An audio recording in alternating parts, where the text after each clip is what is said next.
e que você comente um pouco a respeito de como você enxerga, baseado no que o Felipe nos contou em relação à questão do Pirara lá no começo do século XX, que começou no final do século XIX.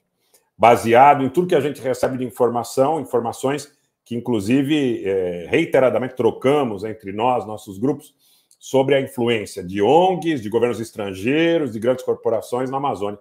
Como é que você vê esse quadro todo e a ameaça efetiva em relação à soberania da Amazônia? Boa tarde e obrigado por ter aceitado o convite. Boa tarde, Rogério. Boa tarde, Felipe. Boa tarde, pessoal aqui do canal Rogério Anitablião. Uma honra estar aqui com vocês. Vou convidar o pessoal a dar um pulo lá no canal da Nova Resistência, para darem um like lá, seguirem nosso canal também. Tem bastante coisa interessante. A gente tem Facebook, Instagram, Twitter, Telegram, etc. Por aí vai. Esse tema, evidentemente, é muito importante. A gente tem que entender a importância estratégica da região amazônica aqui na América do Sul, né? Então, assim, uma série de geopolíticos brasileiros, como Mário Travassos e outros, abordaram exatamente essa importância da Amazônia, né, junto ao Heartland, ali no centro do continente, né? É uma região de acesso à integração de todas as partes do território sul-americano, né? Então, a Amazônia, a bacia amazônica, permite um acesso a todas as outras partes do continente, né? Então, assim, as Forças Armadas brasileiras sempre tiveram consciência da importância estratégica da Amazônia. Só que a gente sempre teve o seguinte problema. Nós, pela genialidade dos nossos diplomatas, dos nossos militares, dos nossos líderes históricos, nós conseguimos, e também, obviamente, do heroísmo dos bandeirantes, nós conseguimos assumir o controle de um amplo território, mas nós, historicamente, não tivemos a presença, né, para garantir, pela ocupação, a posse desse território, né? Nós não tivemos uma presença garantida, pelo menos ao longo das fronteiras da região norte. E aí, essa peculiaridade fez com que o Brasil, enquanto Estado, se conformasse como um Estado fundamentalmente territorial. Existem Estados que se baseiam fundamentalmente no povo, né, no sentido de que aquela nação, aquele Estado, é um determinado povo. Então, muitas vezes, as fronteiras são mais fluidas, existe uma certa relatividade das fronteiras, e existem outros Estados que se fundamentam especificamente na ocupação de um determinado território, né? E esse é o caso do Brasil. Então, Barão do Rio Branco e o Joaquim Nabuco, que foram, inclusive, figuras que assumiram aí essa questão do Pirara de maneira mais direta, né? Eles fizeram ali, construíram ao longo das décadas a defesa, né, da posse brasileira sobre o Pirara. Eles sempre deram importância fundamental à preservação da linha territorial, da linha fronteiriça que havia sido historicamente conquistada pelo Brasil, como sendo fundamental para a existência do próprio Estado brasileiro. E nisso, os indígenas, os povos indígenas de um modo geral, eles acabam virando uma espécie de... Bem, para nós, eles atuam como uma guarda fronteiriça, né? Porque, historicamente, entende-se que eles eram súditos do rei de Portugal, súditos do imperador do Brasil, né? E aí, súditos, né, cidadãos da República Federativa do Brasil, enquanto, do outro lado, os indígenas viram uma espécie de ferramenta uma espécie de ferramenta de intervenção humanitária, né? Então, esse é um discurso que vem já desde o século XIX, como o Quinta já abordou, não só aqui como nas outras vezes que ele abordou o tema. Na época, utilizava-se o tema da escravidão, como uma maneira de sensibilizar uma opinião pública internacional para que exercesse pressão em cima do Estado brasileiro para garantir que aquela região ali, que seria civilizada e salva e protegida pelos missionários protestantes, pelos antropólogos europeus, etc., né, que ela passasse ali a tutela dos ingleses. Bem, hoje em dia, isso aí a gente vai verificar, é bom que a gente se atente a questões internacionais, porque a gente vai verificar que no continente inteiro a mesma narrativa é aplicada e reaplicada. Então, por exemplo, a situação dos mapuches. No sul da Argentina, na Patagônia, tanto argentina como chilena. Então, o que eles fizeram lá? Lá, eles inventaram uma nação inexistente, né? Uma nação mapuche, com uma bandeira fictícia, né? Inclusive com o reconhecimento de algum nobre inglês, se eu não me engano, ou outra coisa, como rei da Patagônia. Então, parece que teve algum tipo de movimentação no sentido de que os mapuches selecionaram aí um membro da aristocracia europeia para ser o rei deles, ou coisa do tipo.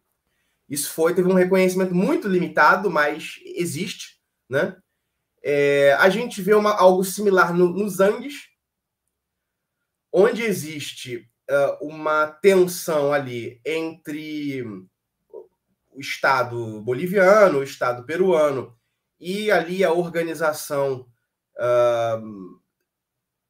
entre as etnias indígenas. Às vezes há uma boa conciliação entre o Estado e essas etnias, esses grupos indígenas. Às vezes, ao contrário, existe um conflito, uma espécie de mobilização contra o Estado, né? Então é uma situação bastante incerta. E no norte do nosso continente, que é a região que eu considero, evidentemente, mais estratégica, né, que dá acesso a todo o resto do continente, a gente está vendo, e com o apoio de boa parte da esquerda, um tipo de discurso que reúne aí um pseudo-ambientalismo e um pseudo-indigenismo como legitimadores de uma intervenção aí humanitária ou ecológica na nossa parte do mundo, nessa parte do mundo, né? Aí as ONGs atuam como construtores de conhecimentos fictícios, né? Então eles vão ali, vão dizer... É claro, todo mundo sabe que é uma região conflituosa, que existe conflito, que existem contradições, que nem sempre os povos indígenas são tratados da maneira mais justa, né? Existem conflitos territoriais, existem contradições muito graves, mas, evidentemente, não me parece que os britânicos, especialmente, tenham um histórico suficientemente bom nas relações com povos indígenas para poderem dar palestrinha para o povo brasileiro, para o Estado brasileiro, em relação a como lidar com os povos indígenas. E aí a gente tem que visualizar que tem um cenário internacional que está em transformação. A gente está vendo aí a emergência de um momento multipolar, né?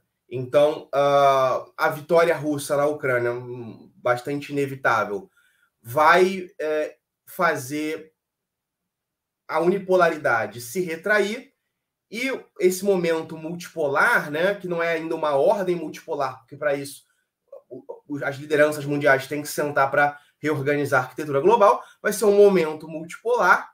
Nesse momento multipolar, é muito provável, é muito plausível que a OTAN dirige os seus olhos aí para a retaguarda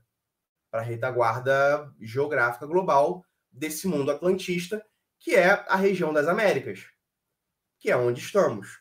Então, como o próprio Quinta já comentou, o Macron já se pronunciou em relação a isso. A gente tem que considerar aí que a posição do ex-presidente Lula é absurda, é uma posição ignorante, se não criminosa, no sentido de apoiar, por exemplo, Emmanuel Macron, né? Eu estava dando uma olhada em matérias sobre as eleições francesas e tinha uma chamada que dizia que nem Macron nem Le Pen são bons para o Brasil. Eu falei, por que será? Vou dar uma olhada.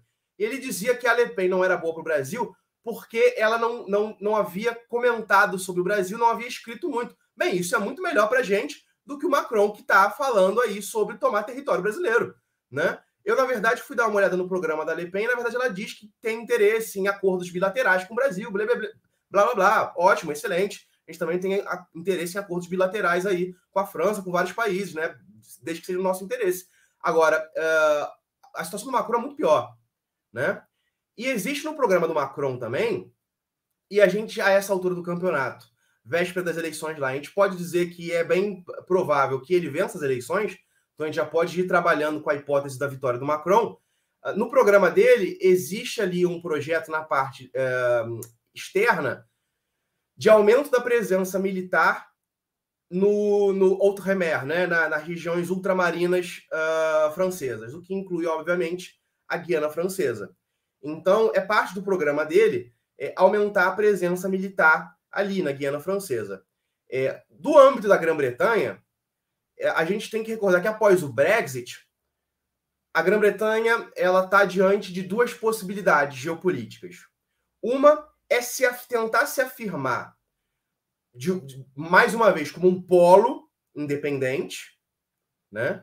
Então existe uma pretensão da Grã-Bretanha se colocar entre Estados Unidos e Europa como um polo independente, se apoiando aí na Commonwealth, né, nas possessões territoriais da Commonwealth, e existe a possibilidade de virar ser uma espécie de puxadinho dos Estados Unidos. Então essa é a tensão interna na Grã-Bretanha. Bem, de uma maneira ou de outra, isso vai significar, evidentemente, também um olhar especial para a Amazônia. Porque, se for como parte dos Estados Unidos, é do interesse dos Estados Unidos. Então, seja com Biden, inclusive, seja com Trump, vai ter um interesse aí em recuar para uma Fortress America, né? Ou seja, uma América Central e do Sul, que seja... que, na pior das hipóteses, da perspectiva deles, esteja desestabilizada de maneira permanente, ou que esteja estabilizada em alinhamento automático com os Estados Unidos. Né? Então, a perspectiva americana, só existem essas duas opções. Né?